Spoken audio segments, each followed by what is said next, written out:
So Harold and Bert, Harold played by John David Washington, Bert played by Christian Bale, meet in war, and Valerie is a nurse. So they all meet in Belgium, and she treats them, and they all kind of run off to Amsterdam together, where they have this kind of golden bubble of time in Amsterdam, and it's just kind of that thing that they always carry with them, that they had this time in Amsterdam. And then they don't see each other for many years. Well, Valerie doesn't see them for many years, and kind of when they're all flung back together, they're caught up in this murder and conspiracy plot.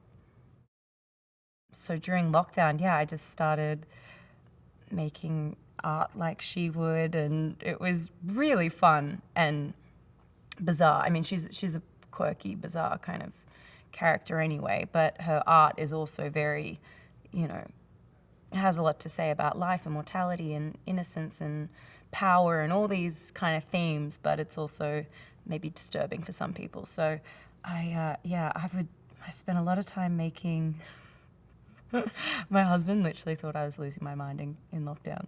I was making masks, and found all these, I'd have glass eyeballs and mannequins and dolls and these x-rays of deformities and shrapnel and babies and all this, and I'd have make these little short films with my Super 8 camera, and some of that footage is in the movie. Actually, I watched a cut of the movie and I was like, oh my God, that's my Super 8 movie. Because I sent everything to David, of course. So that was really, really cool to see that pop up. I don't know, I get the impression that he's someone that's just watched people a lot and understood that in certain situations when something really big and scary is happening, actually something really small and hilarious can be happening at the same time. I feel like he does that a lot in his films, and certainly in this film. There'll be moments where it's kind of big world-ending sort of stakes, but then actually they're just all caught up in their own small thing, which can be really hilarious. I love it when directors kind of mix drama with comedy in that way. Otherwise, it's just a bit too much to take, isn't it?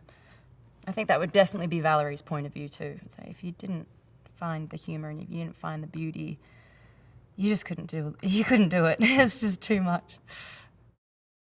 I mean, there was a lot of very, very funny people on this set and very comedically gifted actors, a part of the ensemble cast. So, as you can imagine, a lot of improv and a lot of breaking the scene because everyone's just laughing.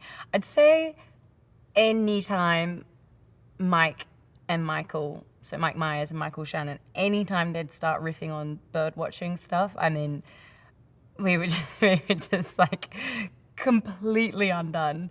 I mean, there's so many takes that I don't think anyone could have used.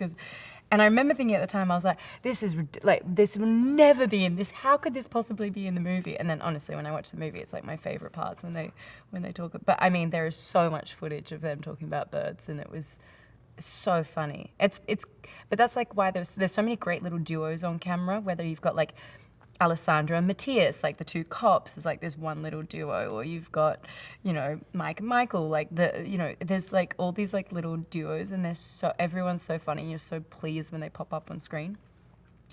But it's funny that you can have someone who's so known for their comedy like Mike Myers with someone who's so known for their drama like Michael Shannon, and then they can just riff off each other and be hilarious and serious and moving and all those things. I mean, it's so funny. Saying Matthias is thought of as such a dramatic actor as well, and he's hilarious. And Christian's obviously Christian could do literally anything. He's so funny.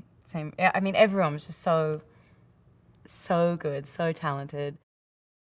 It's really charming and magical and propulsive, and it's both people's tiny little worlds and the big world at the same time, if that makes sense.